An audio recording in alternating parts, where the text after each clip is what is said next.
Kim Chu nilinaw ang balita na nagparetok, natuto lang akong mag-ayos.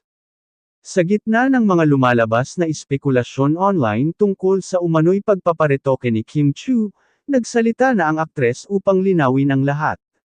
Sa isang candid interview at sa ilang Instagram live sessions, buong tapang na inamin ni Kim. Mas mahigit, hindi ako nagparetoke. Natuto lang po akong magayos ng sarili ko. Ayon kay Kim, natural na bahagi ng showbiz ang pag-evolve ng looks. Lalo na ngayon na mas marami na siyang alam pagdating sa skincare, makeup, styling, at angkop na pagdadala ng sarili sa harap ng kamera. Dati wala akong alam sa glam. Ngayon, alam ko na kung anong bagay sa akin.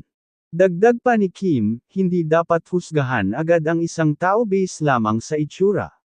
May mga nagsasabi raw na, ibang-iba na siya, ngayon kumpara sa PBB Teen Edition days niya, pero para sa kanya, ito'y bunga lamang ng maturity at self-care. Supportive fans, defend Kim.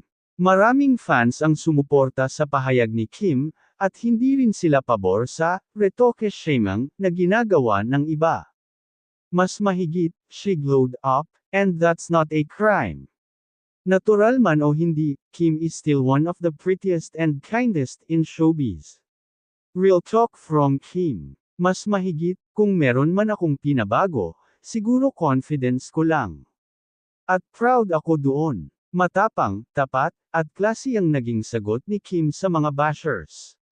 Sa panahon ngayon, mas mahalaga nga naman ang self-love kaysa sa panghuhusga ng iba. Stay tuned sa Celebrity Hub para sa mga latest na balita sa buhay ni Kim Chu at iba pang paborito mong artista.